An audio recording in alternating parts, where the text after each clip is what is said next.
नमस्कार मेरे प्यारे भाइयों, मैं हूं अनुज और आप सुन रहे हैं हॉरर कहानी, वो भी मेरी जुबानी। दोस्तों, आज का हॉरर पॉडकास्ट एक शख्स की है जिनका नाम राजेश है। तो चलिए अब यह कहानी राजेश जी के नजरिए से सुनते हैं। लेकिन उससे पहले मैं आप लोगों से कुछ बताना चाहता हूं कि मैंने आप लोगों के लिए एक नया चैनल बनाया है जहां पर आप लोगों को शाम के 6:30 बजे एक से बढ़कर एक भूतिया स्टोरीज सुनने को मिलेंगी। और मैंने आज उस पर एक वीडियो भी अपलोड किया है जिसका लिंक मैंने डिस्क्रिप्शन में दिया है। तो आप लोग इस वीडियो को देखने के बाद उस वीडियो को जरूर देखिएगा और साथ में चैनल को सब्सक्राइब करके अपना सपोर्ट जरूर दिखाइएगा। तो अब ज्यादा समय नहीं लेते हैं, चलिए कहानी की शुरुआत करते हैं। नमस्कार दोस्तों, मेरा नाम सुरेश है। मैं एक ट्रक ड्राइवर हूं।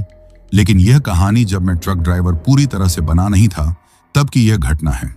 आज से लगभग 15 साल पहले की बात है। उम्र लगभग मेरी 20-22 साल या थोड़ा ज्यादा भी हो सकती है, लेकिन मैं देखने में 26 से 27 साल का लगता था। शरीर हृष्ट पुष्ट था, मजबूत कदकाठी का। कोई भी देख करके कह सकता था कि मैं 20 साल का नहीं, 26 से 27 साल का हूं। मुझे ट्रक चलाने का बहुत शौक था। बचपन से मेरे मामा जी ट्रक ड्राइवर थे। मैं राजस्थान का दौसा जिला का रहने वाला। जब मामा जी अपना ट्रक लेकर आते थे तो मैं उस ट्रक में सवार हो जाता था, खेलता था स्टीयरिंग पकड़ करके। तभी मैंने सोचा था कि मैं भी एक दिन ट्रक ड्राइवर जरूर बनूंगा, लेकिन वह बचपन की बात थी। मामा जी तो रहे नहीं, मेरा सपना अभी भी मेरे मन में था। मेरे घर के हालात भी अब कुछ सही नहीं थे। मेरे पिताजी जो कमाने वाले थे बीमार पड़ चुके थे। घर की स्थिति डांवाडोल हो चुकी थी। घर में कभी चूल्हा जलता था, कभी वह भी नहीं जलता था। मुझसे छोटे एक भाई और एक बहन थी। जब वह भूख के मारे रोती थी तो मेरा कलेजा कांप जाता था। मेरी माँ बहुत ही मजबूत जिगर की थी, कहीं ना कहीं से उधार ले आती थी और हम लोगों को पेट भरती थी। मैं माँ से कहता था कि माँ, मैं किसी शहर में चला जाता हूँ, कुछ ना कुछ काम करूंगा। तो माँ मना कर देती कि तू गांव से कभी निकला नहीं है, ज्यादा पढ़ा लिखा भी नहीं है, तो तुझे कौन नौकरी देगा। लेकिन मैं माँ को समझाता था कि माँ, कैसा भी काम मिलेगा मैं काम कर लूंगा। और मैं माँ को समझा करके पास के शहर में चला जाता हूँ। तब जाकर मुझे पता चलता है कि माँ बिल्कुल सही थी। उसने जो भी बात कहा था बिल्कुल सही था। मुझे कोई नौकरी दे करके राजी नहीं था। उनके लिए मैं एक अनजान लड़का था। ना मैं ज्यादा पढ़ा लिखा था, ना कोई काम आता था। मैं रोड पर भटकने लगा। भूख लगी थी, प्यास लगी थी, लेकिन भूख मिटाने के लिए मेरे पास ना तो पैसे थे ना खाना था। हाँ, प्यास मिटाने के लिए एक प्याऊ के पास में चला जाता हूँ। कई दिन से सही ढंग से मैं खाना नहीं खा पा रहा था, तो शरीर में कमजोरी तो आना ही था। पानी तो पी रहा था, लेकिन मुझे चक्कर से आ रहा था।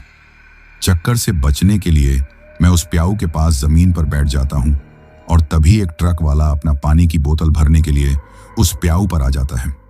मेरी हालत देख करके मेरी हालत पर शायद तरस करने लगता है। मुझे उठाता है, नौजवान क्या हुआ तुझे? तब मैं अपनी कहानी बताता हूं, मेरे साथ में क्या समस्या है, क्या परेशानी है। तब मुझे गौर से देखने लगा, कहने लगा, नौजवान, मैं कोई अमीर व्यक्ति तो हूं नहीं, मैं एक ट्रक का ड्राइवर हूं। अगर मेरे पास में पैसा होता तो मैं तुम्हारा मदद जरूर करता, लेकिन मैं भी गरीब इंसान हूं। जितनी सैलरी मुझे मिलती है उसी में मैं गुजारा करता हूं, अपने परिवार को पालता हूं। फिर भी वह अपने जेब से कुछ पैसे मुझे देता है। कहता है, नौजवान, यही है मेरे पास में, पहले तुम जाकर के भोजन कर लो, फिर काम की तलाश करना। मैं उसकी तरफ देखता हूं, कहता हूं, बड़े भाई, आप ट्रक चलाते हैं ना? तब बोला, हाँ। और तब मैं कहता हूं कि आप अपने ट्रक पर मुझे नौकरी दे दीजिए ना। मेरा बचपन का सपना था कि मैं भी एक ट्रक ड्राइवर बनूं। मेरा सपना मेरे मामा जी पूरा करने वाले थे, लेकिन अब इस दुनिया में नहीं है। मेरी दिली इच्छा हमेशा रही है कि मैं ट्रक ड्राइवर बनूं, जैसे आपको। तो क्या आप मुझे अपनी ट्रक पर नौकरी देंगे? जो कहेंगे मैं सारा काम कर लूंगा। वह ड्राइवर मुझे समझाने लगा कि देखो छोटे, इस लाइन में तुम क्यों आना चाहते हो? ये लाइन अच्छी नहीं है। इसमें अपने घर बार को छोड़ना पड़ता है। आज हम इस शहर हैं तो कल हम न जाने कौन से शहर में रहेंगे। ना वक्त पर खाना, ना वक्त पर सोना। बहुत कठिन काम है यह। वह ड्राइवर मुझे बहुत समझाने की कोशिश की कि तुम कोई और काम कर लो, शहर बड़ा है, काम ढूंढो, कोई ना कोई काम मेहनत मजदूरी का मिल जाएगा, लेकिन तुम ट्रक लाइन में मत आओ। लेकिन मेरा जो बचपन का सपना था वह मैं भूल नहीं सकता था। तब मैंने उससे बोला, बड़े भाई, आपकी बात अपनी जगह पर बिल्कुल सही है। मैं जानता हूं इस लाइन को। मेरे मामा जी खुद ट्रक ड्राइवर थे। लेकिन मैं करूं क्या? मैं ज्यादा पढ़ा लिखा नहीं। इस शहर में मैं धक्के खा चुका हूं, अनजान हूं। कोई मुझे नौकरी नहीं दे रहा है। तभी मैं आपसे दरख्वास्त कर रहा हूं, क्या आप मुझे अपने ट्रक पर काम दे दीजिए? मैं आपका हमेशा एहसानमंद रहूंगा। तब वह ड्राइवर सोचने लगा, फिर कहने लगा कि देखो, मैं भी एक नौकर हूं, लेकिन इस ट्रक पर एक जगह खाली है, वह है असिस्टेंट की। चलो आओ मेरे ट्रक में, मैं अपने मालिक के पास ही जा रहा हूं। मैं उनसे तुम्हारी मुलाकात कर देता हूं, बात कर दूंगा। अगर वह तुम्हें रख लेते हैं नौकरी पर तो मुझे कोई एतराज नहीं। वैसे भी एक लड़के की उनको जरूरत थी। पहले जो इस ट्रक पर लड़का काम करता था वह दूसरी जगह पर चला गया है, ज्यादा पैसा उसको मिलने लगा है, तो यहां पर भी एक जगह खाली है। आओ बैठो, चलो। मैं बहुत खुश हो जाता हूं। वाकई में वह ड्राइवर भैया ने उस टाइम मुझे सहारा दिया था, मुझे खाना खिलाया और अपने मालिक के पास में ले गए। मालिक को भी क्या, एक लड़का चाहिए था। मैं उनके पास चला गया था, वह मुझे नौकरी पर रख लिया। मैं बहुत खुश हो चुका था। ड्राइवर साहब ने मेरे बारे में मालिक को बता दिया तो मालिक भी मुझ पर दया दिखाए। मुझे 1 महीने की एडवांस सैलरी दी और बोला, पहले अपने परिवार में चले जाओ, अपने परिवार के लिए राशन पानी का इंतजाम कर दो, फिर आ जाना। लेकिन 2 दिन के अंदर में इसके बाद मेरी ट्रक वाली नौकरी चल पड़ती है। वह ड्राइवर साहब बहुत ही शरीफ नेक थे और मेरी तो बहुत मदद करते थे, बिल्कुल एक छोटे भाई की तरह। मुझे हर एक काम ट्रक के बारे में नॉलेज देते थे और मैं उस नॉलेज को अपने दिमाग में बिठा लेता था। कभी कभी हमारा ट्रक हमारे गांव के पास से गुजरता तो हम लोग अपने गांव भी आ जाते थे। मेरे परिवार वाले बहुत खुश हो जाते थे। इस तरह मेरा शुरुआत चल रहा था। ड्राइवर भैया मुझे बहुत कुछ सिखाते थे जो ट्रक चलाने के लिए जरूरी चीज होती है, और वह कहने लगे कि छोटे, जल्दी जल्दी सीख ले। मैं चाहता हूं कि तू 1 साल के अंदर खुद ही ट्रक चलाने लगे। कभी कभी ड्राइवर भैया के गांव के पास से हम गुजरते थे तो उनके गांव के पास हम चले जाते थे। तब मैंने उनके घर देखा था। घर देखने में तो अच्छा खासा था, लेकिन वह 3 भाई थे, सबसे छोटे ये थे। बड़े भाइयों ने उनके कुछ हिस्से को अपने कब्जे में ले रखा था, लेकिन इतने शरीफ थे कि उनसे अपना हिस्सा ही नहीं मांगते थे। कहते थे कि मेरा तो परिवार छोटा है, उनका परिवार बड़ा है, तो उनकी जरूरत भी बड़ी है। अभी मेरी ऐसी कोई जरूरत नहीं है, जब होगी तब उनसे जरूर बात करेंगे। इतने शरीफ इंसान थे वह। हमारा ट्रक ज्यादातर राजस्थान में ही चलता था और कभी कभी मध्य प्रदेश और प्रदेश में भी हम जाते थे, लेकिन ज्यादातर राजस्थान का कोना कोना छानते रहते थे। गर्मी का महीना चल रहा था। गर्मी भी इस साल में कुछ ज्यादा ही थी। दिन के टाइम रोड पर चलना बहुत मुश्किल होता था। सड़कें आग उगलती थीं। दिन में चलना बड़ा मुश्किल वाला काम था, खास करके दोपहरी में। पूरा ट्रक का केबिन गर्म हो जाता था। ऊपर से गर्म हवा आग पर घी का काम करती थी।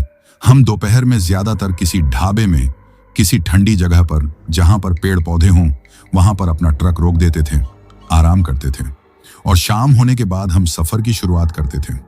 वह शाम बहुत ही बढ़िया था जब हम उस सफर पर निकले थे, लेकिन मुझे क्या मालूम था कि आगे का सफर जो सुहाना लग रहा था, आगे चल करके हम दोनों के साथ में क्या होने वाला है, जरा भी आशंका नहीं थी। मौसम ठंडा होने के बाद और हमारा सफर चल पड़ा था। ड्राइवर भैया मुझसे बात करते हुए आंखें रोड पर जमी हुई थीं और हम अपने सफर पर चल रहे थे। एक गोदाम में हमें माल खाली करना था, जो पूरी रात चलने के बाद सुबह में पहुंचने की संभावना थी। 10 बजे के आसपास हम एक ढाबे में रुकते हैं, खाना खाते हैं और वहां पर और भी ट्रक वाले रुके हुए थे। खाना खाने के बाद हम जाने के लिए तैयार हो चुके थे। तभी एक बूढ़ा ड्राइवर भैया से कहने लगा, क्या तुम यात्रा शुरू करना चाहते हो क्या? ड्राइवर भैया बोले, हाँ, क्योंकि हम लोग दिन में तो सफर कर ही नहीं पाए। सामान भी पहुंचाना जरूरी है वक्त पर, तो हमें तो चलना ही पड़ेगा। अब वैसे तो हमारा भी मन था कि हम यहाँ पर 2-4 घंटा आराम करते हैं, लेकिन चाचा ऐसा संभव नहीं है। ये जो ट्रक पर माल लोड है ना, ये भी टाइम पर पहुंचाना पड़ेगा ना, नहीं तो मालिक नाराज हो जाएगा। वह चाचा, जो एक बूढ़े इंसान लग रहे थे, ड्राइवर भैया को बताने लगे कि इस एरिया में तुम नए लगते हो। तो भैया बोले, कहाँ, इतना नया नहीं हूं, कभी कभी इधर से सफर हमारा चलता रहता है, लेकिन ज्यादा नहीं, लेकिन अनजाना भी नहीं हूं। तब वह बूढ़े ड्राइवर कहने लगे कि देखो, आज पूर्णमासी की रात है और आगे का सफर अकेले का ठीक नहीं है, कहां तक जाओगे तुम? तब ड्राइवर भैया उस जगह के बारे में बताने लगे। बूढ़ा ड्राइवर कहने लगा, अकेले उस रोड पर मत जाना। अगर जाना ही जरूरी है तो थोड़ा इंतजार कर लो। अगर उधर कोई और ट्रक जाता हो तो उनके साथ में लग जाना। ड्राइवर भैया चाचा से पूछने लगे कि बात क्या चाचा? और तब चाचा कहने लगे, यार तुम कैसे ड्राइवर हो? इस एरिया में कहाँ क्या होता है तुम्हें कुछ नहीं मालूम। तब ड्राइवर भैया कहने लगे, चाचा पहेली क्यों बुझा रहे हो? कोई बात हो तो बता दो। क्या वह रोड सुरक्षित नहीं है क्या? तब वह चाचा कहने लगे कि बेटा सुरक्षित तो है ही वह, लेकिन आज पूर्णमासी की रात है। आगे का इलाका भूत प्रेत वाला है। कई लोगों ने वहां पर भूत प्रेत देखा है, चुड़ैल देखा है। तो मेरा मानना है कि बेटा कि तुम अकेले मत जाओ। कोई ट्रक वाला साथ में तुम्हारे जाए तो तुम ग्रुप में चले जाना, और बाकी तुम्हारी मर्जी बेटा। मुझे जो बताना था मैंने बता दिया। लेकिन आजकल के नौजवान ड्राइवर ऐसी बातों को कहां मानते हैं।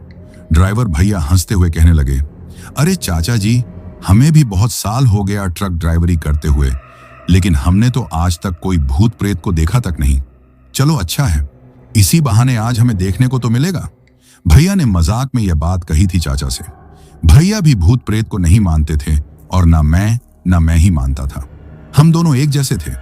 भैया की बात सुनकर के मुझे भी हंसी आ गई थी, और तब और ड्राइवर चाचा नाराज हो गए और कहने लगे कि यही तो बात है ना, इसलिए मैं बताना तो नहीं चाहता था, लेकिन क्या करूं, अपनी आदत से मजबूर हूं ना। तुम्हारी इच्छा बेटा, अगर जाना है तो जाओ, ना जाना है तो रुक जाओ। ड्राइवर भैया मेरी तरफ देखने लगे। उनके चेहरे पर मुस्कुराहट थी, जैसे वह मुझसे पूछना चाहते हों कि छोटे बता क्या करें। मैं भी उनका इशारा दे दिया कि चलते हैं भैया, क्योंकि मैं भी भूत प्रेत को नहीं मानता था। मैंने कभी भूत प्रेत को देखा ही नहीं था, हालांकि मैं गांव का रहने वाला था। अब इसके बाद हमारी यात्रा फिर से शुरू हो चुकी थी। हम लोग इसी बात पर चर्चा कर रहे थे, हंस रहे थे कि देखो चाचा की नजर में भूत प्रेत होते हैं, शायद चाचा ने सपने में देख लिया होगा। ड्राइवर भैया कह रहे थे, वैसे तो मैं भी कई बार सपने में भूत को देखा है। तुमने देखा है क्या छोटू? तब मैं भी कहा, भैया मैं भी कई बार भूत को सपने में आते भी देखा है, लेकिन भैया सपने में तो बड़ा भयानक लगते। जैसे ही सामने आते हैं मेरी तो आवाज ही बंद हो जाती है। ना तो मैं भाग पाता हूं, ना किसी को आवाज दे पाता हूं। मैं चिल्लाता जरूर हूं, लेकिन लगता है कि मुंह सिल चुका है। मेरे मुंह से नहीं आवाज निकलती है, जैसे कोई गूंगा व्यक्ति चिल्ला रहा हो। और तब मेरी माँ मुझे उठा देती थी, प्यार से बोलती थी, क्या हुआ मेरे बच्चे? क्या कोई भयानक सपना देखा? तब मैं जाग जाता था। वह भूत मेरे सामने से भाग जाता था। मैं माँ को बोलता था कि हाँ माँ, मैं ऐसा ही एक भूत वाला सपना देख रहा था। तब माँ कहती हैं कि बेटा बजरंगबली के नाम ले लिया कर। अगर तू बजरंगबली का नाम लेगा, हनुमान चालीसा पढ़ेगा, तो भूत प्रेत का तुझे सपना नहीं आएगा। तब मैं माँ से बहुत सवाल पूछता था कि माँ वास्तव में भूत प्रेत होते हैं? माँ कहती हैं कि बेटा अब दुनिया तो कहती है, लेकिन मैं अभी तक कोई भूत प्रेत को देखा नहीं है। हाँ, एक मन में विश्वास जरूर है कि जब दुनिया मानती है तो भूत प्रेत होगा ही। लेकिन तू इतनी बातें क्यों पूछ रहा है? चल सो जा, बजरंगबली का नाम ले ले, फिर वह बुरा सपना तेरे पास नहीं आएगा। और तब मैं फिर सवाल जो दोहराता हूं कि मां क्या बजरंगबली बुरे सपने को रोक देंगे, उस भूत को भगा देंगे? तब मां का जवाब होता है कि हाँ बेटा, बजरंगबली भगवान हैं, भगवान का ही रूप है। उनसे भूत प्रेत डरते हैं, उनके नाम से ही भूत प्रेत दूर भाग जाते हैं, जो मैंने सुना है बेटा। इसके बाद मैं कई लोगों से इन बुरे सपने के बारे में बात किया कि मुझे बुरे सपने क्यों आते हैं और क्या वाकई में भूत प्रेत होते हैं। और तब कुछ लोग मुझे बताते थे कि देखो, जब बुरे सपने आते हैं ना, तो समझ जाना ये कोई आसपास में तुम्हारे पास में भूत प्रेत आ गया है, तभी वह बुरा सपना तुम देखते हो। मैं उनसे उल्टा सवाल पूछता हूं कि क्या तुमने कभी भूत प्रेत को देखा है? तब वह व्यक्ति कहने लगा कि नहीं, मैंने तो नहीं देखा, लेकिन मैं लोगों से सुना है। और इसके बाद मैं समझ चुका था ऐसा कुछ भी नहीं होता। अगर होता तो सभी को भूत प्रेत दिखाई देता। रात का 12 बजे से ऊपर का टाइम हो चुका था और हम दोनों आपस में बात करते हुए, हंसते हुए, मुस्कुराते हुए, मजाक करते हुए अपने मंजिल की तरफ बढ़ते जा रहे थे। तभी जैसे तेज आंधी आने लगी थी। खैर, राजस्थान में तो यह कोई नई बात नहीं थी। खास करके गर्मी के रात में या दिन में ऐसी आंधियां तो चलती रहती थी। ना मेरे लिए कोई नई बात थी, ना ड्राइवर भैया के लिए। हाँ, ड्राइवर भैया ने ट्रक का स्पीड कम कर दिया था क्योंकि धूल मिट्टी सूखे पत्ते उड़ उड़ करके ट्रक की ओर आ रहे थे। लेकिन अचानक जो आंधी थी वह अपनी स्पीड ज्यादा कर लिया था। बवंडर सा उठने लगा था। आगे चौराहा था और चौराहा से हमें दाहिने साइड की ओर मुड़ना था। ड्राइवर भैया गलती कर दी। दाहिना ना मुड़ करके वह सीधे चलते रहे। उनको लगा कि चौराहा तो आगे है, चौराहा वह सही ढंग से दिखाई नहीं दिया आंधी की वजह से, और यही गलती हम दोनों पर भारी पड़ने वाली थी।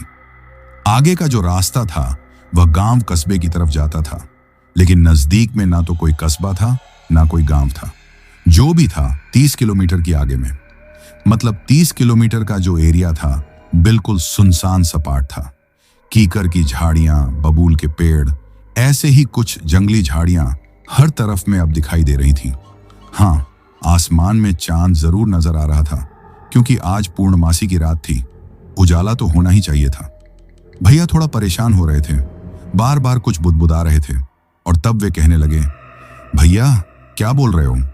तब भैया कहते कि छोटे, जहां तक मेरा अनुमान था कि हम इतना दूर तो इस रोड से आगे होंगे जहां से हमें राइट साइड को मुड़ना था, लेकिन वह चौराहा मुझे नजर नहीं आ रहा है। लगता है कि और आगे है, सही अंदाजा नहीं लग रहा है। वास्तव में उस चौराहे को मैं भी देख नहीं पाया था। मैं भी खिड़की के साइड में था। रास्ता दिखाना मेरा भी काम था, लेकिन मैं उस चौराहे को कैसे नहीं देख पाया? शायद आंधी की वजह से। और हम ऐसे इलाके में पहुंच चुके थे जहां पर दूर दूर तक कोई बस्ती, कोई गांव नजर ही नहीं आ रहा था। अब आंधी तो थम चुकी थी, ट्रक की चाल भी अब पहले से तेज हो चुकी थी, लेकिन भैया बार बार रास्ते को इधर उधर देख रहे थे, जैसे उस चौराहे को ढूंढने की कोशिश कर रहे थे। अचानक भैया हीटिंग मीटर की तरफ देखने लगे, जो लाल निशान को पार कर रही थी, और इंजन की आवाज भी बदल चुका था। मतलब गाड़ी बहुत गर्म हो रही थी। ऐसा जब होता है जब रेडिएटर में पानी खत्म हो जाता है, पानी कहीं से लीक करने लगता है। अब भैया थोड़ा सा घबरा जाते हैं, ट्रक रोक देते हैं और मुझे भी कहते हैं, चलो जरा इंजन को चेक करते हैं। मुझे तो शक है कि कहीं पानी तो लीक नहीं कर दिया, क्योंकि पानी तो इसमें भरा हुआ था। अचानक क्या हो गया? देखो, हीटिंग का मीटर खतरे के निशान से ऊपर बता रहा है, तो कुछ ना कुछ तो गड़बड़ जरूर है। इसके बाद इंजन खोला जाता है। वाकई में इंजन में इतनी गर्मी थी, शायद भैया सही कह रहे थे। मैं तो अभी इस लाइन में कुछ ही महीने हुए थे, लेकिन इतना तो मैं भी सीख गया था कि लाल निशान से अगर सुई ऊपर जाने लगती है तो समझ लो तुम्हारी इंजन में कोई समस्या है, हीटिंग ज्यादा पड़ रही है। भैया कहने लगे कि छोटू, पानी की बोतल ले आ जितनी पड़ी है। मैं केबिन से जितने पानी की बोतल भरी हुई थी सब एक एक करके उठा लेता हूं। भैया, इंजन को ठंडा करने में बोतल थी, सब खर्च हो चुकी थी, लेकिन इंजन ठंडा होने का नाम तक नहीं ले रहा था। ड्राइवर भैया कहते रहते, छोटू और पानी ले आ, और पानी ले आ। लेकिन मैं लाऊं कहां से? अब तो हम दोनों को पीने के लिए भी पानी नहीं बचा। मैं ड्राइवर भैया से बोलता हूं, भैया अब तो सारा पानी खत्म हो चुका है। हम लोग का जो पीने का पानी था वह भी खर्च हो चुका है। अब तो बिल्कुल भी ट्रक में पानी नहीं। तब भैया चारों तरफ देखने लगते हैं। हाँ, मैं भी उनकी नजर का पीछा करने लगता हूं। चांदनी रात थी, रोशनी अच्छी थी, और हम देख रहे थे कीकर ऐसे ही जंगली पेड़ पौधे सब दिखाई दे रहे थे, लेकिन एक दिशा में कुछ रोशनी रह रह करके दिखाई दे रही थी। भैया कहने लगे, अरे छोटू, ये रोशनी जो दिखाई दे रही है मुझे, वह तुझे भी दिखाई दे रही, जो रुक रुक के आ रही है? तब मैं भैया से कहता हूं कि हाँ भैया, मुझे भी नजर आ रही है। मतलब जहां रोशनी वहां इंसान, वहां घर भी होगा, बस्ती भी होगी, और फिर पानी भी होगा। मैं मन ही मन सोच लेता हूं, जिस जगह पर मेरा ट्रक बेकार हो चुका था, गर्मी की वजह से कूलिंग सिस्टम फेल हो रहा था, वह जगह बहुत ही सुनसान था। दोनों साइड में कीकर, बबूल के पेड़ दिखाई दे रहे थे। जब हवा चलता था ना, तो ऐसा लगता था कि उस पेड़ पर कोई भूत प्रेत बैठा हुआ है। हाँ, वही उस पेड़ को हिला रहा है। जैसे मैं सपने में देखा करता था बचपन में, वैसे ही सब कुछ नजर आने लगता है।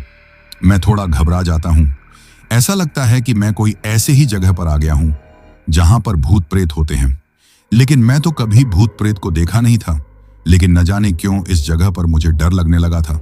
तब भैया कहते हैं कि छोटू, वह पानी वाला केन सब ले आ जो खाली कर चुका है, और सुन, तू यहां पर ट्रक के पास में रहना। अब मैं जा रहा हूं जिधर रोशनी आ रही है। मतलब जिधर रोशनी, कोई ना कोई बस्ती या घर तो होगा। घर होगा तो पानी भी होगा। तू ट्रक की रखवाली करना, मैं जरा पता करके आता हूं। अगर पानी मिल गया तो पानी में भर कर ले आऊंगा। उस जगह पर मैं अकेले रहूंगा, सोच करके कांप जाता हूं, डर जाता हूं, लेकिन भैया से बोल नहीं पाता हूं। खाली केन बोतल भैया को पकड़ा देता हूं। उनके जाने के बाद मैं ट्रक के पास इधर उधर घूमने लगता हूं। हवा से पेड़ पौधे जो हिल रहे थे, लग रहा था कि जैसे मेरे सपने में हो रहा था वैसे ही यहां पर सब चल रहा है। जैसे कोई पेड़ से अभी भूत उतर करके मेरे पास आकर के खड़ा हो जाएगा। भैया को गए हुए लगभग आधा घंटा हो चुका था। मैं बार बार उस तरफ देख रहा था जिस तरफ वह गए हुए थे। हवा अभी भी तेज तेज चल रहा था, पेड़ पौधे अभी भी हिलडुल रहे थे। एक डर का एहसास मेरे शरीर में आ चुका था। मुझे लगा कि भैया कितना टाइम क्यों लग रहा है, अब तक तो आ जाना चाहिए था। लेकिन भैया का कोई पता ठिकाना अभी तक नहीं था कि आखिर कब तक वह लौटेंगे, कब तक आएंगे।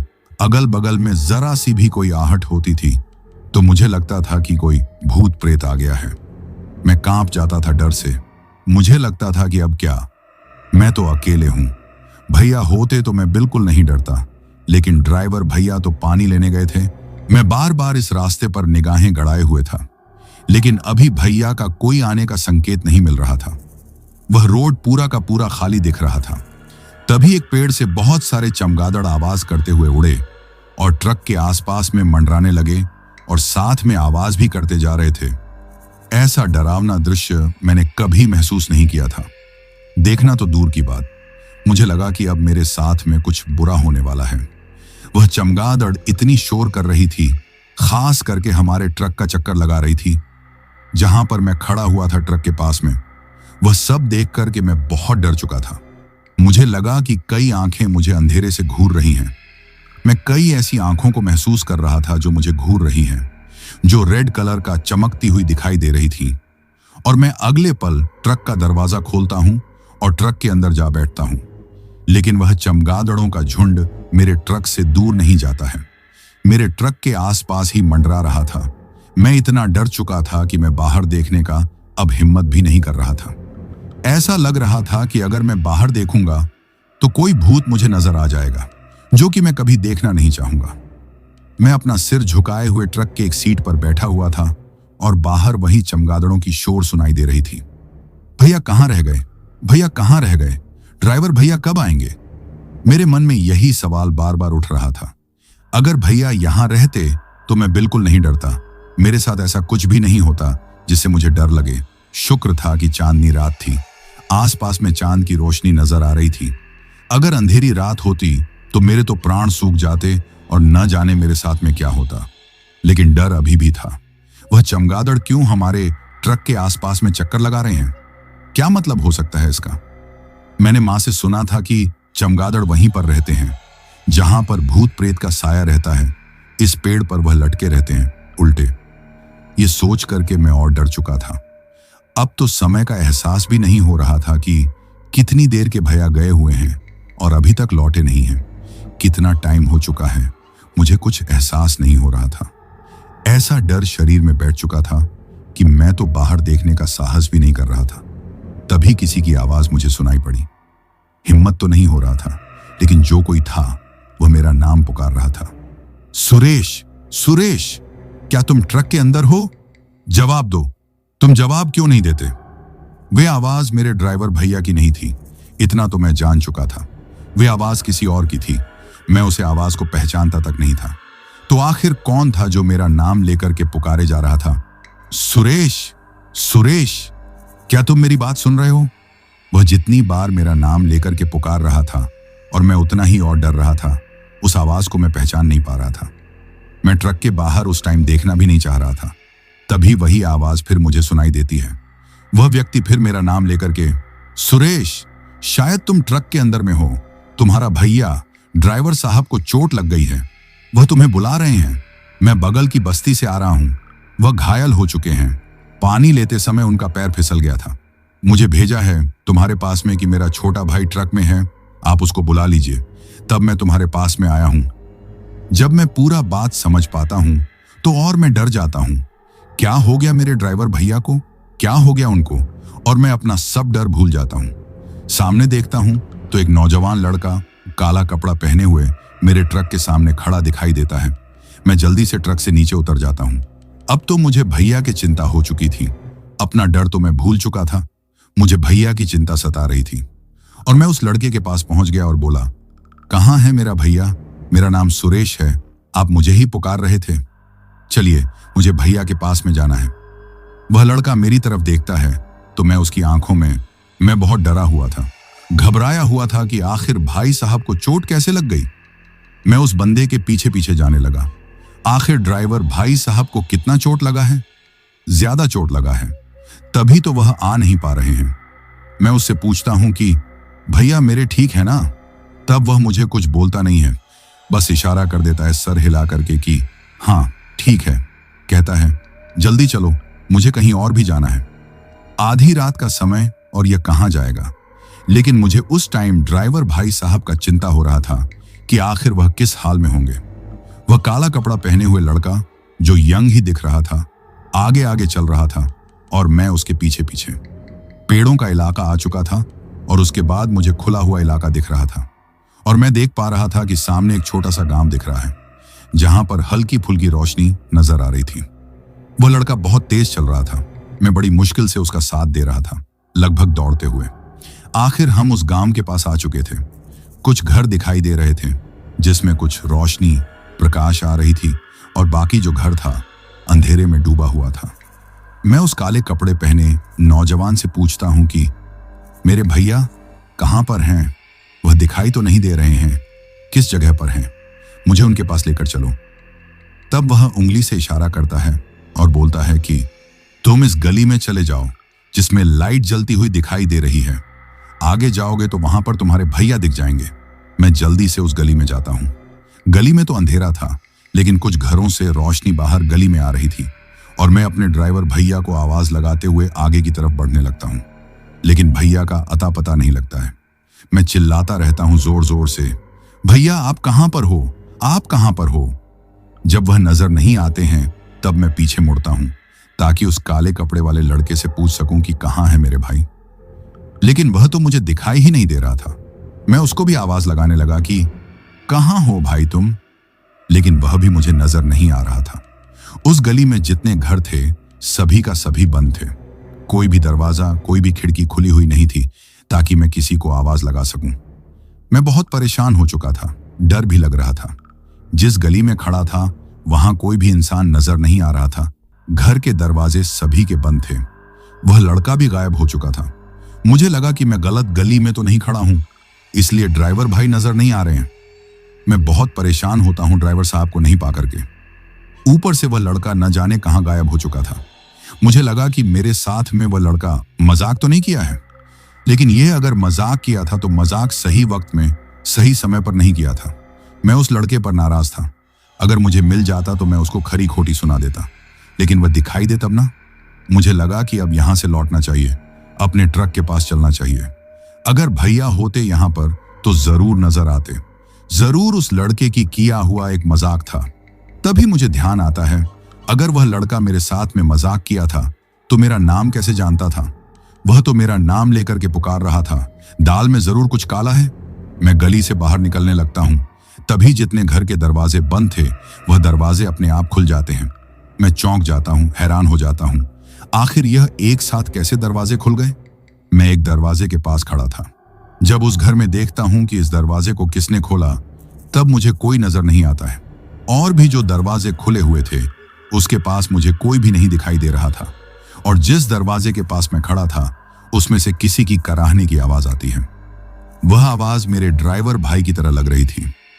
मैं उस कराहने की आवाज को ध्यान से सुनता हूं और तब मुझे लगने लगता है कि हाँ, यह तो मेरे भाई साहब की आवाज है। और बिना देर किए हुए मैं उस घर में घुस जाता हूं, अपने भैया को आवाज लगाते हुए। उस घर में 4 कमरे दिखाई दे रहे थे। चारों के दरवाजे बंद थे।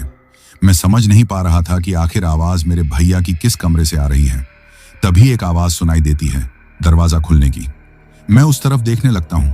मैं देखता हूं एक बूढ़ी औरत उस कमरे से बाहर निकल आई थी और मुझे इशारा कर रही थी, पास बुला रही थी। मैं बिना सोचे समझे उसके पास चला जाता हूं।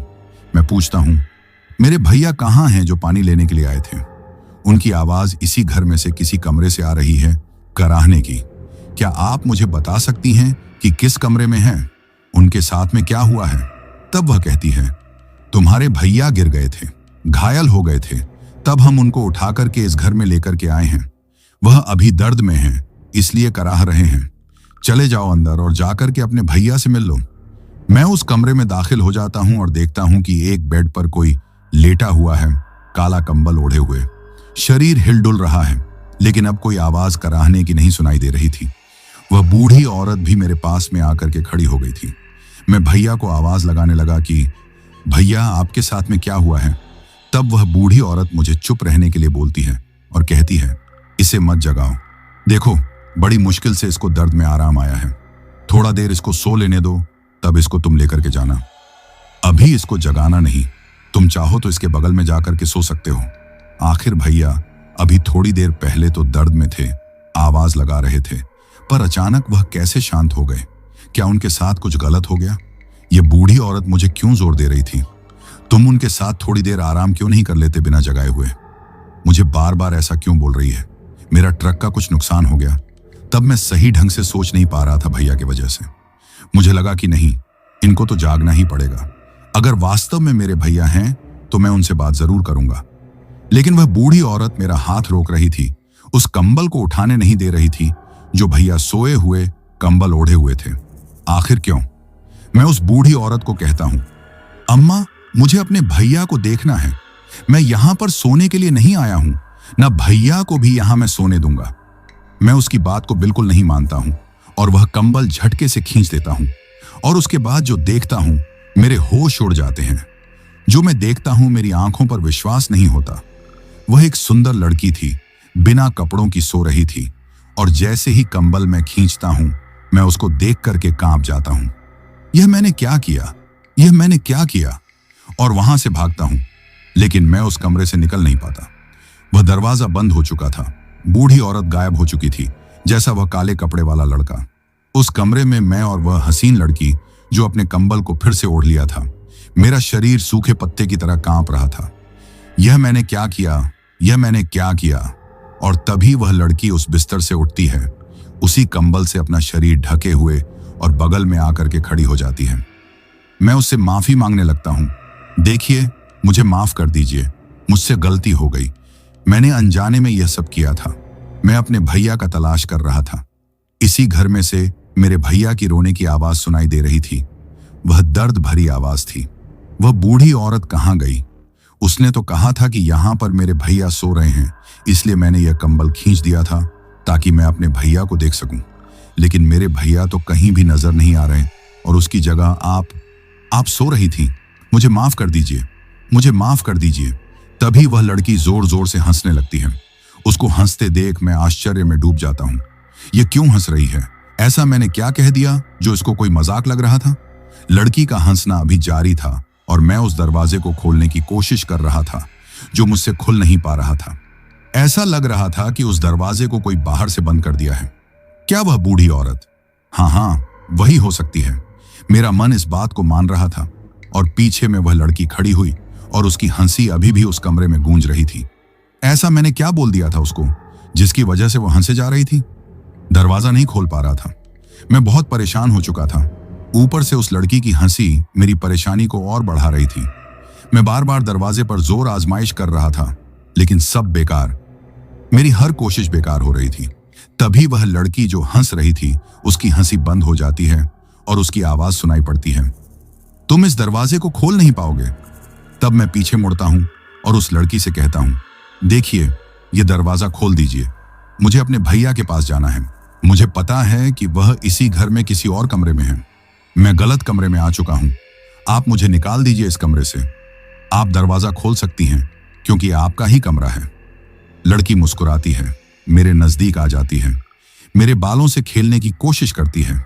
उसका इस तरह का व्यवहार करना मुझे अच्छा नहीं लग रहा था, बड़ा अजीब लग रहा था। आखिर इस लड़की के मन में क्या चल रहा था? ऐसा व्यवहार मेरे साथ में वह क्यों कर रही थी? लेकिन मेरे पास में इसका कोई जवाब नहीं था। वह मेरे पास चिपक के खड़ी थी और मैं उससे दूर जाने की कोशिश कर रहा था। लेकिन मैं उस कमरे में कहां तक भाग सकता था? जहां मैं जाता, वह मेरे पास पहुंच जाती और वही हरकत करने लगती जो एक अच्छी लड़की कभी नहीं करती। मेरे बालों से खेलने लगती, तब मैं उसका इरादा समझ जाता हूँ। उसकी मंशा को मैं समझ जाता हूँ कि यह मेरे साथ में कौन सी खेल खेलने वाली है, इसका इरादा क्या है। मैं उसको समझाने की कोशिश करता हूँ कि देखिए, मैं बहुत संकट में हूँ। मेरा भाई का अता पता नहीं चल रहा है। मेरा ट्रक यह कैसी जगह पर खड़ा है जहां पर चोरी चकारी भी हो सकती है। आप दरवाजा खोल दीजिए, मुझे जाने दीजिए। मैं आपका एहसान भूलूंगा नहीं।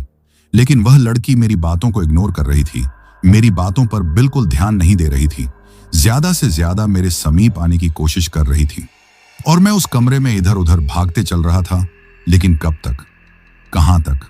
मैं जहां जाता था अब वह मेरे पीछे पीछे आ जाती थी और फिर वैसे ही व्यवहार मेरे साथ में करने लगती थी जैसे मैं उसका बॉयफ्रेंड हूं या फिर मैं उसका पति हूं। मैं कुछ भी उसको समझाता हूं लेकिन वह समझती नहीं। आखिरकार मुझे कड़ा विरोध करना पड़ता है। मैं ऐसा नहीं कर सकता जैसा आप मेरे साथ में करने की कोशिश करते हैं। यह आपका भ्रम है। मैं वैसा लड़का नहीं हूं जैसा आप समझ रहे हैं। आप मेरे से दूर जाइए। मैं अब कड़कती हुई आवाज में उसको धमकाने की कोशिश कर रहा था कि वह मेरे समीप ना आए और वह कमरे का दरवाजा भी खोल दे। तभी वह मेरे पास सामने आकर के रुकती है और कहती है, इस घर से मेरी मर्जी के बिना तुम बाहर नहीं निकल सकते। तुमने बहुत जोर लगा दिया दरवाजा खोलने में, आखिर दरवाजा नहीं खुलाना। जब तक मैं नहीं चाहूंगी यह दरवाजा खुल नहीं पाएगा। जब तक मेरे साथ यह रात नहीं बिताओगे तब तक मैं तुझे इस घर से जाने नहीं दे सकती। अगर तुम मेरी बात को मान लेते हो तब तुम्हारे साथ में कुछ भी नहीं होगा। नहीं तो कोई भी इंसान इस घर में आ गया, वह जिंदा तो नहीं निकल सकता है। यहां जिंदा आते हैं और वह कभी बाहर नहीं जाते। इस घर का यही उसूल है, यही नियम है। मैं उसकी आंखों में गुस्सा देख रहा था। चेहरा उसका लाल हो चुका था गुस्से से, लेकिन मैं इतना आसानी से हार नहीं मानने वालों में से था। मैं उससे बोलता हूं, मैं इस घर से तो निकल कर दिखाऊंगा, चाहे इसके लिए मुझे यह दरवाजा क्यों ना तोड़ना पड़े। मैं बस आखिरी बार आपसे बोल रहा हूं कि मुझे इस घर से निकाल दीजिए। मुझे अपने भाई की तलाश करनी है। तब वह फिर बोलती है इस कड़कती हुई आवाज में और कहती है, मैंने तुम्हारे भाई को सुरक्षित रखा हुआ है। अगर तुम मेरी बात को नहीं मानोगे तो हम उसको मार डालेंगे। अगर उसको जिंदा रखना चाहते हो तो मैं जो कह रही हूं तुम्हें मानना ही होगा। जब मैं ये बात उसके मुंह से सुनता हूं तब मैं कहता हूं, कहां है मेरे भाई, कहां है मेरे भाई साहब, आप मुझे दिखाओ, उनसे मुझे बात करनी है। मैं उनकी दर्द भरी आवाज सुना हूं। वह दर्द में तड़प रहे थे। क्या किया है आपने उनके साथ में? तब वह लड़की हंसते हुए कहने लगी कि अभी तो जिंदा हैं और ठीक ठाक भी हैं। हाँ, थोड़ी थोड़ी चोट जरूर लगी है। अगर तुम मेरे साथ में रात बिताते हो और तब मैं तुमसे वादा करती हूं कि तुम भी इस घर से सुरक्षित निकल जाओगे और तुम्हारा भाई भी। नहीं तो तुम भी मर जाओगे और तुम्हारा भाई भी। मैं उससे पूछता हूं कि तुम कौन हो, ये सब क्यों कर रही हो, इससे तुम्हें क्या मिलेगा हम दोनों को परेशान करके? तब वह कहती है कि मैं कौन हूं, अभी तक तुमने पहचाना नहीं, और अभी अपना रूप बदल लेती है। वही काले कपड़े वाला लड़का खड़ा दिखाई देता है जो मुझे बहला फुसला करके इस जगह तक लेकर आया था। और अगले पल मैं और हैरान हो जाता हूं। वही बूढ़ी औरत खड़ी नजर आती है। बूढ़ी औरत कहती है, अब तो मुझे पहचान लिया ना कि मैं कौन हूं। मैं वही लड़का हूं जो तुझे बहला फुसला करके इस जगह तक लाया, और मैंने ही तुम्हारा ट्रक को खराब किया है ताकि तुम लोग मेरे चंगुल में फंस सको। मैं जो चाहे अपना रूप बना सकती हूं। जब तक मैं ना चाहूं इस जगह से तुम निकल नहीं पाओगे। अगर तुम्हें आजादी चाहिए इस जगह से तो मेरी बात तो मानना ही पड़ेगा। मैं ऐसे लड़कों की तलाश में रहती हूं जो मेरे मन को भाते हैं। मैंने तुम्हें ट्रक में देख लिया था, तब मैंने यह माया जाल रचा था कि तुम मेरी जाल में आसानी से फंस जाओ। लेकिन तुम्हारे भैया ने गलती कर दी। तुम्हें भेजना चाहिए था पानी लेने के लिए, और वह खुद पानी लेने के लिए चले आए। मुझे बहुत गुस्सा आया था, लेकिन मैंने अपना प्लान बदल दिया था और मैं तुम्हारे पास गई अपना दूसरा रूप रख करके, ताकि मैं तुम्हें झांसे में ला सकूं। मैं उस लड़की की बात सुनकर के दंग रह गया था। ऐसा लगा कि सब कुछ मेरे सामने नाचता हुआ नजर आ रहा है। कौन है यह? क्या यह कोई जादूगरनी है? ऐसे काम तो जादूगरनी कर सकती है। तो क्या मैं किसी जादूगरनी के चक्कर में फंस चुका हूं? मुझे तो ऐसा ही लगा था। मैं भी समझ गया था, इतना जान चुका था, अगर मुझे यहां से सही सलामत निकलना है तो इसकी बात तो माननी ही पड़ेगी। मैं इसकी शक्ति को देख चुका था। जो लड़की अनेकों रूप धारण कर सकती है वह कुछ भी कर सकती है। मुझे अपने भैया की चिंता लगी हुई थी कि आखिर वह कहां होंगे, किस जगह होंगे, सही होंगे या नहीं होंगे। इसलिए मैं घबराया हुआ था। मुझे अपनी जान की परवाह नहीं थी। भैया मेरे लिए बहुत ही महत्वपूर्ण थे। मैं उनकी जान की चिंता कर रहा था। मैं भी गांव देहात का रहने वाला था। मैं किस्से कहानी तो बहुत सुन चुका था, भूत प्रेत जादूगरनी का, लेकिन मैंने सपने में भी नहीं सोचा था कि मैं किसी जादूगरनी से मिल पाऊंगा। ये तो सचमुच की जादूगरनी लग रही थी। एक झटके में अपना रूप बदल रही थी। तो क्या मुझे इसकी बात माननी पड़ेगी? मुझे लगा कि हाँ, अगर मैं इसकी बात को नहीं मानूंगा तो शायद मैं इस जगह से आजाद नहीं हो पाऊंगा, कभी अपने घर पहुंच नहीं पाऊंगा, और शायद मेरे भैया को भी ये मार दें, उनके साथ में कुछ बुरा कर दें। मैं डर गया था, लेकिन मैं हिम्मत वाला लड़का था और मैं सोचने लगा कि मुझे अब करना क्या चाहिए। क्या मुझे इससे हार मान लेना चाहिए, इसके आगे झुक जाना चाहिए? लेकिन मैं कभी झुकना सीखा नहीं था। मेरे परिवार वालों ने मुझे ऐसी शिक्षा नहीं दी थी और मैं संघर्ष करने की ठान ली थी। लेकिन मैं संघर्ष कैसे करूंगा, किसके साथ? ये तो जादूगरनी। मैं अभी तक उस लड़की को एक जादूगरनी समझ रहा था। उसकी पूरी असलियत मुझे नहीं मालूम थी कि वह सही में है क्या। लेकिन मन ही मन में अपना प्लान तैयार कर लिया था। जैसा इसने मेरे साथ किया था, मैं भी इसके साथ करूंगा और उसके आगे मैं झुकने का इरादा कर लेता हूं। मैं उसके सामने शर्त रखता हूं। देखिए, मैं आपकी बात को मान लूंगा, लेकिन पहली शर्त है कि आप मेरे भाई को आजाद कर दीजिए, इस जगह से जाने दीजिए। नहीं तो हमारे ट्रक का नुकसान हो सकता है, कोई चोरी कर सकता है, कुछ भी हो सकता है। मैं हूं ना आपके साथ में। तब वह कहने लगी कि ठीक है, मैं तुम्हारे भाई को यहां पर बंदी नहीं रखा हुआ है। मैंने उसको एक जगह ऐसा जगह पर पहुंचा दिया है जहां वह भटक गया है। वह पानी लेने के लिए गया था। हाँ, मैंने उसको एक ऐसा रास्ता दिखा दिया। चल तो गया है, लेकिन वह भटक गया है और शायद रात भर वह भटकता ही रहेगा। उसको रास्ता मिलेगा कि नहीं? वह सही सलामत है। मैंने उसके साथ कुछ भी नहीं किया है। मेरा तो टारगेट तुम थे, लेकिन मैं उसकी बातों पर कैसे विश्वास कर सकता था? वह तो हर पल धोखा देने वाली लड़की थी। वह कुछ भी कहीं भी कर सकती थी। ऐसा मैं कैसे मान सकता था? मैंने कहा कि मैं कैसे मान सकता हूं कि मेरे भाई इस जगह पर नहीं है। मुझे अपने भाई की गारंटी चाहिए। जब तक मैं उसको सुरक्षित नहीं समझ लूं, मैं आपका साथ नहीं दे सकता है, चाहे आप मेरे साथ में कैसा भी सलूक करो। मैं अपनी बात उसके सामने रख दिया था। मैं अब हिम्मत से काम ले रहा था। मैं समझ गया था कि यह लड़की जो जादूगरनी है, ये मुझे मारेगी नहीं, मुझे नुकसान नहीं पहुंचाएगी। मैं इसका मकसद को पहचान चुका था। यह मेरे साथ में खेल खेलना चाहती थी प्रेम का, और यह मेरा कुछ भी नहीं बिगाड़ पाएगी। यही मौका है कि मैं अपनी शर्त इससे मनवा सकूं। तब वह कहने लगी कि मैं तुम्हें समझाया है ना कि तुम्हारा भाई इस जगह पर नहीं है। वह आजाद है, लेकिन भटका हुआ है। मैं एक इशारा कर दूंगी, फिर उसको रास्ता मिल जाएगा। वह अपने ट्रक के पास पहुंच जाएगा। तुम्हें अब चिंता नहीं करना चाहिए। अब तो मेरे पास में आ जाओ। देखो, रात निकलती जा रही है। मुझे बहुत गुस्सा आ रहा है। जब मुझे गुस्सा आ जाएगा ना, तो मैं किसी की नहीं सुनती हूं। मैंने कहा, ठीक है, मैं आपके साथ में हूं, आपकी कैद में हूं। मैं कहां भागा जा रहा हूं? आप मेरे पहले भाई को रास्ता दिखा दीजिए, ताकि वह सही सलामत ट्रक तक पहुंच सके, उनको कोई तकलीफ ना हो। और बाकी तो, और मैं आपके सामने बैठा हुआ हूं। तब वह मान गई थी। वह दरवाजा झटके से खोलती है, जो दरवाजा मेरे से खुल नहीं पाया, और उसके एक इशारे पर ही वह दरवाजा खुल जाता है और मुड़ के देखती है। मैं अभी गई और थोड़ी देर में लौट के आ रही हूं, तब तक मेरा इंतजार करो। फिर वह दरवाजा बंद हो जाता है। मैं कैद हो जाता हूं, लेकिन अंधेरा नहीं, उजाला ही रहता है उस घर में। मैं थका हुआ था, इतनी परेशानियों में घिरा हुआ था। मैं सोचता हूं कि चलो, अब तो मैं फंस ही चुका हूं। अगर ईश्वर ने चाहा तो मैं इस जगह से जल्दी आजाद हो जाऊंगा। नींद आ रही थी और मैं इस बिस्तर पर, जिस पर लड़की लेटी हुई थी, और इस पर ठान लेता हूं कि जो होगा देखा जाएगा। अगर मेरी किस्मत में सुबह का सूरज देखना होगा तो मैं जरूर देखूंगा। मैं अपना फैसला कर लेता हूं और अपनी आंखें बंद कर लेता हूं। मुझे कब नींद आ जाती है मुझे पता ही नहीं चलता। जब मुझे एहसास होता है कि हाँ, मेरे शरीर के साथ में कोई खेल रहा है, लेकिन एक सपना की तरह लग रहा था, जैसे मैं एक सपना की दुनिया में हूं। रंग बिरंगी लाइट मुझे दिखाई दे रही थी। बड़ा अजीब जगह थी जहां पर अलग अलग किस्म के पेड़ पौधे दिखाई दे रहे थे, जो मैंने कभी देखा तक नहीं था। एक ऐसी दुनिया में था मैं, और वही लड़की जो एक राजकुमारी की तरह लग रही थी, बिल्कुल परी समान, जैसे मेरी वह प्रेमिका हो।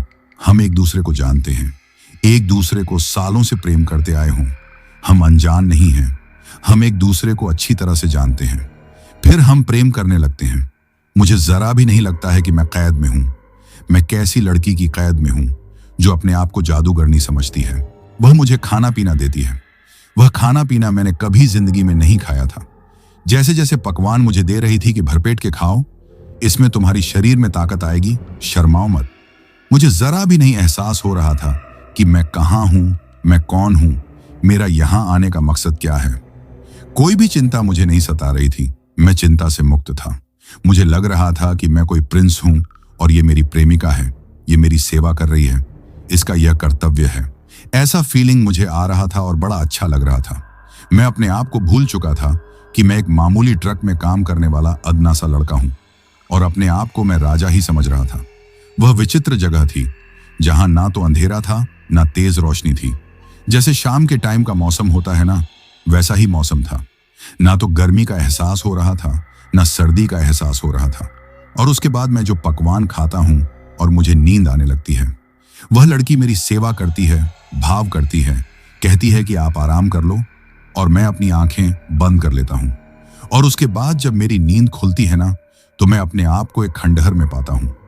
सुबह हो चुकी है, आसमान में सूरज की लालिमा नजर आ रही है, चिड़िया चहचहाते हुए उड़ते हुए नजर आ रही हैं। मैं अपने आप को देखता हूं, मैं कहां पर हूं, मैं इस खंडहर में कैसे आया। वह खंडहर झाड़ियों से घिरा हुआ था, कीकर की झाड़ियां। मैं इस जगह पर कैसे आया, मुझे कुछ याद नहीं आ रहा था। मैं सोचने की कोशिश कर रहा था, लेकिन याद ही नहीं आ रहा था कि मैं यहां पर किस लिए आया, कौन लाया मुझे यहां पर, क्या हुआ था मेरे साथ में। जैसे मेरी याददाश्त चली गई थी, कुछ भी मैं समझ नहीं पा रहा था। मैं उठ करके तो खड़ा हो जाता हूं। मैं अपने शरीर को देखता हूं जो बिल्कुल सही सलामत है, लेकिन मैं जाऊं कहां। और तभी ड्राइवर भैया की आवाज सुनाई देती है, जो मेरा नाम ले लेकर के जोर जोर से चिल्ला रहे थे, तुम कहां पर हो, तुम कहां पर हो, क्या तुम मेरी आवाज सुन पा रहे हो? अगर मेरी आवाज सुन पा रहे हो तो बस एक बार जवाब दे दो, मैं तुम्हें ढूंढ लूंगा, मैं तुम्हें जरूर ढूंढ लूंगा। और जैसे ही ड्राइवर भैया की आवाज मेरे कान में पड़ती है, मैं आवाज को पहचान लेता हूं। और इसके बाद मुझे सब कुछ याद आने लगता है जो रात में मेरे साथ में हुआ था, मेरे ड्राइवर भैया के साथ में हुआ था। मैं डर से कांपने लगता हूं। मेरे मुंह से आवाज नहीं निकल पाती। मैं आवाज तो देना चाहता हूं भैया को कि मैं इस खंडहर में हूं, कीकर की झाड़ी के पीछे हूं। मैं चिल्लाने की कोशिश करता हूं, लेकिन मेरे मुंह से आवाज तक नहीं निकलती। वह मेरे सामने से, उस झाड़ी के सामने से गुजर रहे थे। मेरा हाथ पैर कांप रहा था, मेरी आवाज निकल नहीं पा रही थी। मैं झाड़ी को जोर जोर से हिलाने लगता हूं। शायद वह झाड़ी को हिलते हुए देख लिए थे, और तब वह दौड़ते हुए झाड़ी के पास आते हैं और मुझे देख करके उनका खुशी का ठिकाना नहीं होता। मुझे अपने गले से लगा लेते हैं। उनकी आंखों से आंसू निकलने लगता है और कहते हैं, कहां गया था ट्रक छोड़ करके? मैं तो पानी लेने के लिए गया था। मैं जब आया तो तू ट्रक के पास में था ही नहीं। मुझे तो लगा कि मैं तुम्हें खो दिया, लेकिन मेरा मन कह रहा था कि नहीं, तू जिंदा है, तू सही सलामत है। मैं भी एक मुसीबत में फंस चुका था। तभी तो मुझे आने में देर हो चुकी थी। मैं एक ऐसे रास्ते पर चला गया था पानी लेने के लिए, जहां पर मुझे पानी नजर आ रहा था वहां रोशनी थी। पानी तो मुझे मिल जाता है, वहां पर 2-3 घर नजर आ रहे थे। पानी भरकर जब लौटने लगता हूं ना, तो मुझे सड़क का रास्ता मिलता ही नहीं है। मैं रास्ता भटक जाता हूं। ना तो वह गांव नजर आता है जहां पर मैं पानी भरा था, ना सड़क नजर आता है। मैं इधर उधर भटक करके रास्ता ढूंढने लगता हूं, लेकिन मैं सड़क पर पहुंच नहीं पाता हूं। मैं तुम्हारी चिंता कर रहा था कि तुम अकेले हो ट्रक पर, तुम्हारे साथ कोई नहीं है, कहीं तुम्हारे साथ में कुछ गलत ना हो जाए। मैं बहुत घबराया हुआ था और आखिरकार मुझे रास्ता मिलता है। जब मैं ट्रक के पास पहुंचता हूं तो तुम वहां पर थे ही नहीं। मैं काफी टाइम से तुम्हें ढूंढ रहा था, आवाज लगा रहा था, लेकिन तुम्हारा कोई अता पता नहीं था। जब सुबह हो गई तो मैंने सोचा, चलो अब तो सूरज निकल गया है, अगर तुम कहीं आसपास में होगे तो मुझे जरूर नजर आ जाओगे। और देख लो, मैं तुम्हें ढूंढ लिया। उनके चेहरे पर एक मुस्कुराहट थी, प्यार से भरी हुई। मुझे निहार रहे थे, देख रहे थे, मुस्कुरा रहे थे, सही सलामत देखकर। मैं भी बहुत खुश था भैया को देख करके। अब फिर हम दोनों ट्रक के पास में आ जाते हैं। भैया मुझसे पूछते हैं कि तुम्हारे साथ में क्या हुआ था, कहां चले गए थे। और तब मैं पूरी हालत बता देता हूं कि भैया, मैं किसी मुसीबत में फंस चुका था। वह एक जादूगरनी थी, वह अपना कई रूप बदल सकती थी। पूरी कहानी भैया को बताता हूं।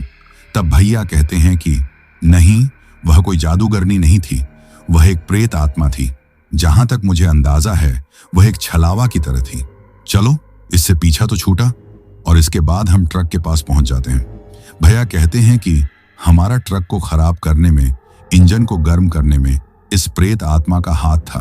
तुम शायद सही कहते हो, वह तुम्हें पाना चाहती थी, लेकिन गलती से मैं पानी की तलाश में चला गया था। तब वह मुझ पर नाराज हो गई थी, मुझे रास्ता भटका दिया, फिर एक लड़की के रूप में तुम्हारे पास आ गई थी। लेकिन इसके बाद हम लोग ऐसी जगह पर बहुत सतर्क रहते थे, लेकिन ऐसा मौका फिर हमें दोबारा नहीं मिला। न ऐसा कोई घटना हमारे साथ में फिर से हुआ था। तो दोस्तों, ये कहानी अभी खत्म नहीं हुई है, अभी इसमें बहुत कुछ बचा, क्योंकि इसके बाद भी राजेश भाई के साथ बहुत ही डरावना हादसा हुआ था। अगर आप लोगों को इसका अंतिम भाग भी चाहिए तो कमेंट करके बताइए, ताकि मुझे ये पता चले कि आप लोगों को इसका अगला भाग चाहिए। अब जिन भाइयों ने अपना नाम वीडियो में कमेंट किया था, उनका नाम लेते हैं।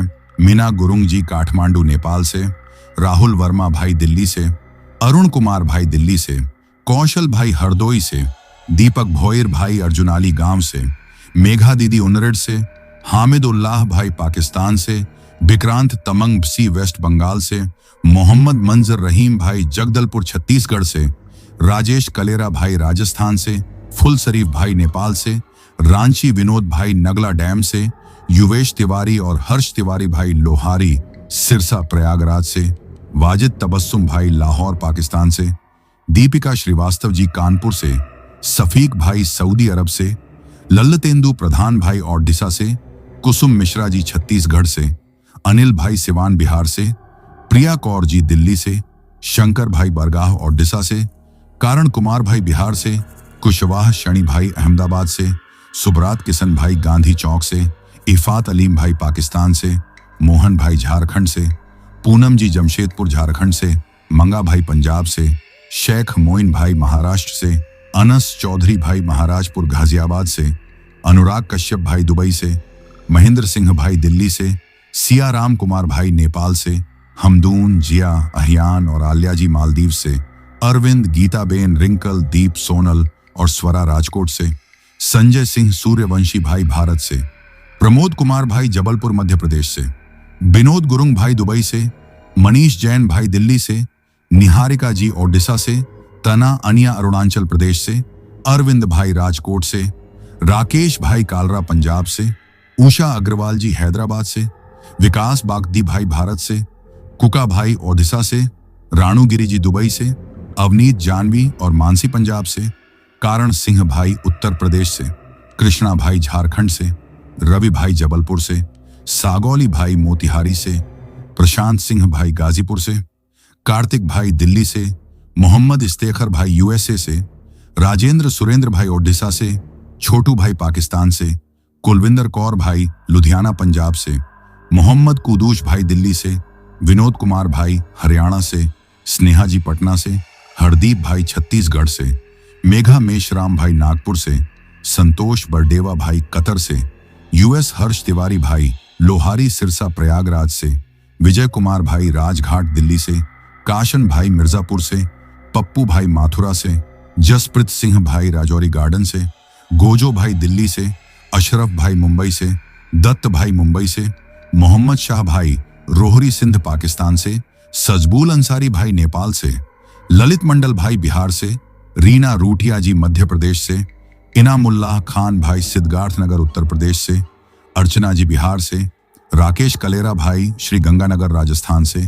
प्रिंस भाई सोनीपत से, जीनत वसीम भाई दुबई से, प्रवीण कुमार भाई उत्तर प्रदेश से, सूजन भाई नेपाल से, नरेश किरण और दुर्गेश भाई छत्तीसगढ़ से, अभिषेक भाई बनारस से, सादिक खान भाई सऊदी अरब से, संजीत कुमार भाई पंजाब से, राकेश फाजिल का भाई पंजाब से, धीरज हजोंग भाई असम से, मजीद भाई मालदीव से, राकेश कुमार जॉर्डन भाई इंडिया से, लक्ष्मण भाई तेलंगाना से, मुकेश गुर्जर भाई राजस्थान से, परवीन कुमार सांचोर भाई राजस्थान से, विशाल गोंड भाई बलिया से, परवीन मौर्य भाई आजमगढ़ से, लता जी पुणे से, दानिश भाई दार्जिलिंग से, जयंत भाई महाराष्ट्र से, सतीश कुमार भाई दिल्ली से, दानिश भाई पाकिस्तान कराची से, कर्मा बरार भाई पंजाब से, असलम कुरैशी भाई सऊदी अरब से, राजकुमार भाई रुद्रपुर से, राजा एहसन छिप भाई आजाद कश्मीर से, बाबू भाई मुंबई से, इसरार शेख भाई मुंबई से, दीपिका जी कानपुर से, मोहन भाई झारखंड से, विष्णु कुमार आरा से, और जिन भाइयों ने अपना नाम कमेंट किया है लेकिन उनका नाम वीडियो में नहीं लिया गया है, तो भाइयों आप लोग टेंशन ना लें, आप लोगों का नाम अगली वीडियो में जरूर लिया जाएगा। और अगर आप लोग भी चाहते हैं कि आपका नाम वीडियो में लिया जाए तो अपना नाम और अपने शहर का नाम वीडियो में कमेंट करें। अगर आपको यह कहानी पसंद आई हो तो वीडियो को लाइक और चैनल को सब्सक्राइब करें ताकि और भी डरावनी कहानियां आप तक पहुंच सकें। कहानी को अंत तक सुनने के लिए दिल से धन्यवाद दोस्तों। आज के लिए बस इतना ही, मिलते हैं जल्द ही कुछ नई कहानियों के साथ। तब तक के लिए अपना ध्यान रखिए।